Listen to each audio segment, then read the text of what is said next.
यो चाहिँ तपाईको पोखरादेखि मुगलिङ काठमाडौँको हाइवे बाटो त यस्तो दामी बनाएको छ नि साथीहरु।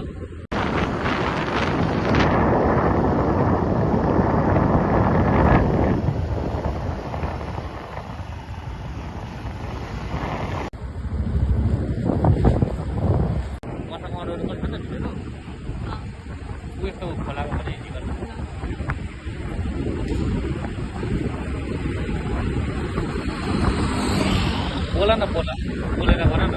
बोल्दिन लाज लाज लाग्छ मेरो अगाडि के लाज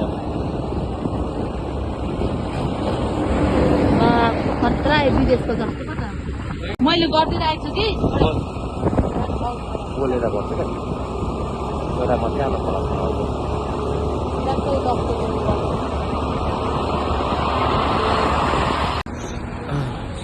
ल साथीहरु हामी चाहिँ अहिले फाइनल्ली मुगलिङमा आइपुग्यौँ। अब यहाँ मुगलिङमा खाजा खाएर चाहिँ यसपछि लाग्ने हामी चितवनतिर है।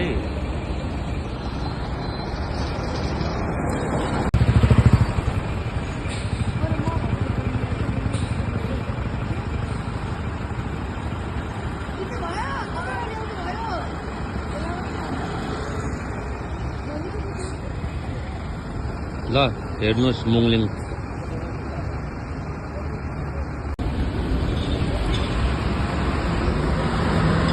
कति राम्रो कति ठुल्ठुलो सेलहरू हुँदो रहेछ हौ यहाँ त। बाटोमा देखाउने बाटोमा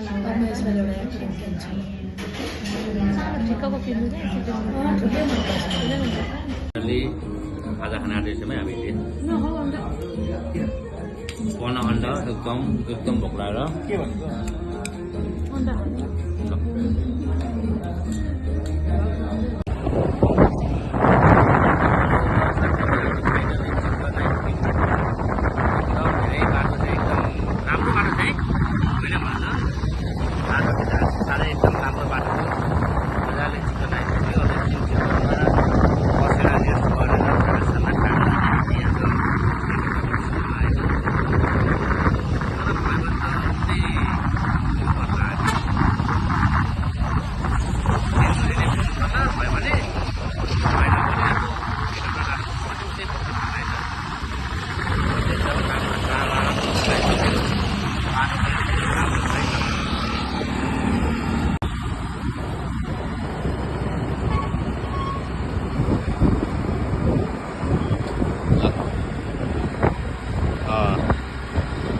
चितवनको बाटोलाई हेर्न सक्नुहुन्छ एकदम राम्रो छ।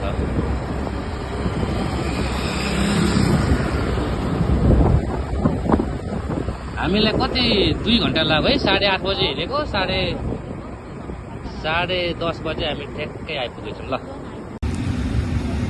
बिहान त है लास्ट जाडो हामबाट आएको। अहिले त यहाँ चितवनमा त घाम लागेर यस्तो गाह्रो भएको छैन। एउटा एक्सट्रिम खाँदै यसरी एक्सट्रिम खाँदै बस्दै गफ गर्दै घाम लागेको छ। मेन हाइवे यहाँको घामले गर्दै।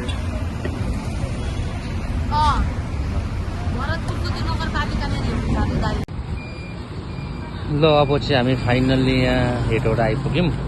हेटौडामा एकदमै स्कुटी तातेको कारणले गर्दा ब्रेक फेल भयो। एकछिन रेस्ट गर्दैछु म हेटौडामा। अब हामी फाइनल्ली सिन्धुलीसम्म जाने।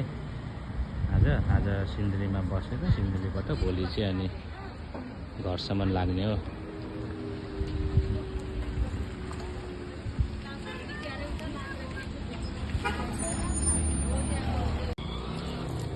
स्कुटी यस्तो ओभरहिट भयो नि बाटोमा। स्कुटी लास्ट ओभरहिट भएर यहाँ है रोक्नु पर्यो। तनाव दियो स्कुटीले पनि।